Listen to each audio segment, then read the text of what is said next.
নমস্কার, কেমন আছেন সবাই? রুনুদির প্যাশন চ্যানেলে আপনাদের সবাইকে স্বাগত জানাই।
এতক্ষণ আপনাদের সঙ্গে শেয়ার করলাম যে বাজনা নিয়ে কি হলো। আসলে আমাদের সৌরভের গায়ে হলুদটা একটু অন্যরকমভাবে হলো। বাজনা নিয়ে টোটো করে ওকে নিয়ে গোটা ওদের যে গ্রামটা আছে ওই গ্রামটা ওকে ঘুরিয়ে আনা হলো, আর সবাই মিলে ভীষণ আনন্দ করলো এবং নাচ করে করে বাজনা নিয়ে বাজনার সঙ্গে সঙ্গে পুরো গ্রামটা সবাই আনন্দ করে ঘুরে বেড়ালো। তো এটা একটু সত্যি তাই আপনাদের সঙ্গে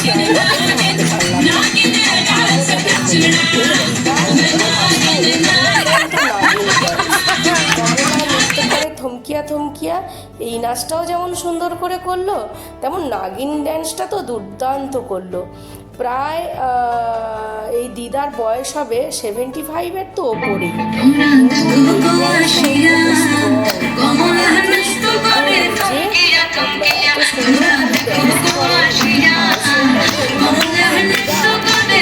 মানে ভীষণ পরিষ্কার পরিচ্ছন্ন, এবং উনি যতই কাজের লোক থাকুক না কেন নিজেও চেষ্টা করে পুরো ঘরটাকে সুন্দর করে পরিষ্কার করে গুছিয়ে রাখার। আর ওনার ড্যান্স দেখে তো আমরা সবাই মুগ্ধ হয়ে গেলাম। এত সুন্দর নাচ করেন উনি যে কি বলবো।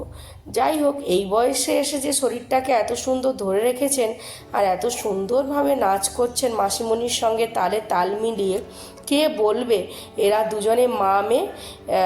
এটা হলো ওই দিদা যিনি নাচ করছেন ওনার ছোটো মেয়ে, মানে আমাদের সৌরভের মাসিমণি আর সৌরভের দিদা। দেখুন দুজনে এত সুন্দর তালে তাল মিলিয়ে নাচ করছে, বোঝাই যাচ্ছে না যে এরা দুজনে মা মেয়ে। সত্যি অসাধারণ, এদের জন্য একটা অবশ্যই জোরদার তালি হওয়া উচিত। যাই হোক, সৌরভের গায়ে হলুদের ভিডিওটা সত্যিই ভীষণ সুন্দর হয়েছিল।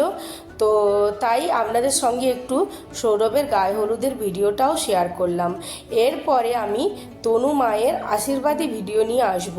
আমাদের বিয়ের দিনকেই মোটামুটি আশীর্বাদ হয়, অনেকে আবার একটু আগেই করে নেয়, কিন্তু আমাদের আবার অন্য একদিন আগে করলে পরে আবার সেই একটা অনুষ্ঠানের পর্ব চলবে, তাই বিয়ের দিনই আমাদের সেই আশীর্বাদী পর্বটা হয়ে যায়।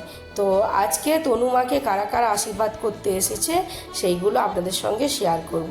যাই হোক, এনাদের ড্যান্স নিশ্চয়ই আপনাদের ভালো লাগলো। যদি ভালো লেগে থাকে তাহলে একটা লাইক দেবেন, আর যদি চ্যানেলে নতুন বন্ধু হয়ে থাকেন তাহলে প্লিজ বন্ধু চ্যানেলটা সাবস্ক্রাইব করবেন। তাহলে খুব শিগগির আমি হাজির হব তনু মায়ের আশীর্বাদী ভিডিওটি নিয়ে। টাটা, বাই বাই সবাইকে। আর আমার ফেসবুক চ্যানেলটাকে আপনারা একটু কিন্তু ফলো করে দেবেন।